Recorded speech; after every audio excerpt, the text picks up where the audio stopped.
જય શ્રી કૃષ્ણ. જય હો, મંગલમય હો.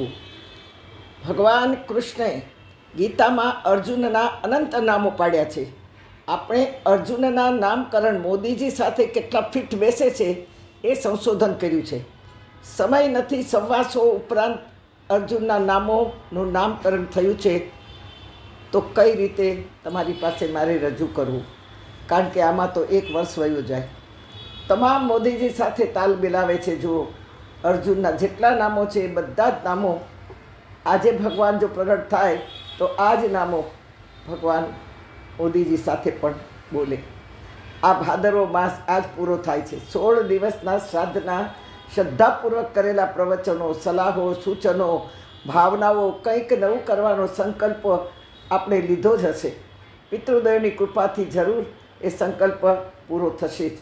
તમને યાદ હશે કે 4 દિવસ પહેલાં આપણે વિષય અધૂરો મૂક્યો છે, કારણ કે મોદીજીના જન્મદિન નિમિત્તે 2 દિવસ આપણે એમને આ અર્પણ કર્યા.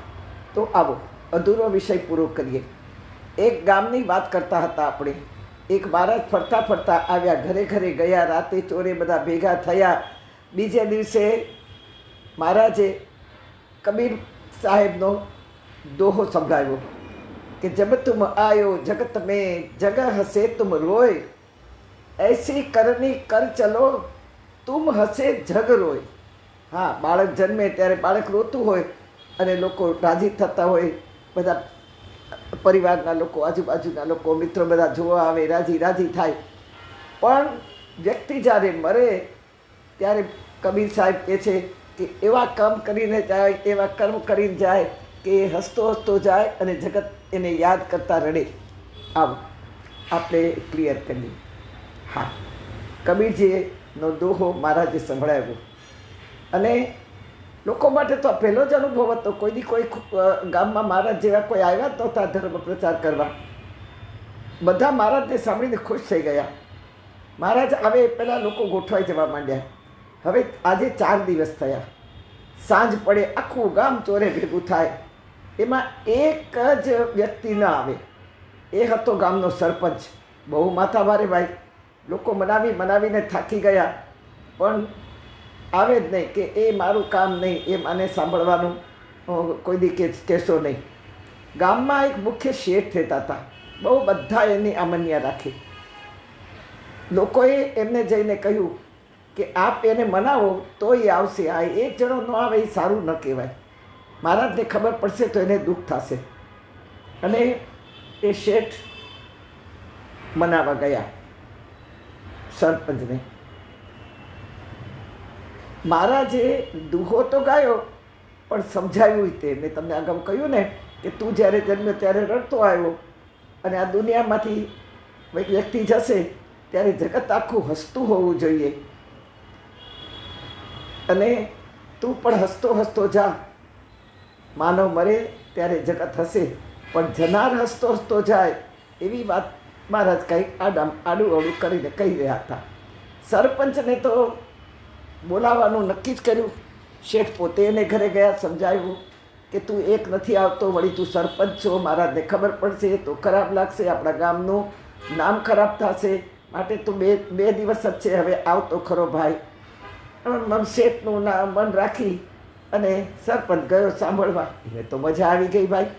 અને તે જ વખતે મહારાજ આ દુહાનો અર્થ સમજાવતા હતા કે માણસ જન્મે ત્યારે રડતો આવે બાળક, અને જગત આખું હસતું હોય, ખુશ થતું હોય, પણ એ વ્યક્તિ જ્યારે એવા સરસ કર્મ કરીને જાય કે એ હસતો જાય ને જગત આખું રડે એની પાછળ. હવે આવા કાર્યક્રમ 8 દિવસ સુધી યોજાયા હતા અને ચાલ્યું. મહારાજના ગયા પછી તો બધા સૌને કામે લાગી ગયા.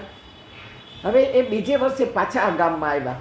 હવે એક જ બજાર, વેપારીની દુકાને ગયા. વેપારીએ મન નહીં આપ્યું. બીજાને ત્યાં ગયા, ત્રીજાને ત્યાં ગયા, બધાએ મોઢું ફેરવી દીધું. બધાની દુકાને ગયા પણ કોઈ બોલાવ્યા નહીં. મહારાજે એક યુવાનને બોલાવીને પૂછ્યું કે ભાઈ, લોકોને શું થઈ ગયું છે? મને તો કેટલું રાખ્યું છે લોકોએ. કોઈએ મને ધોતિયા દીધા, કોઈ શાલ ઓઢાડી, કોઈ ધાબળા દીધા, કોઈએ મને કપડાં દીધા, કોઈએ મને 12 મહિના છે એટલે અનાજો દીધા, પણ આજે બધાને શું થઈ ગયું છે?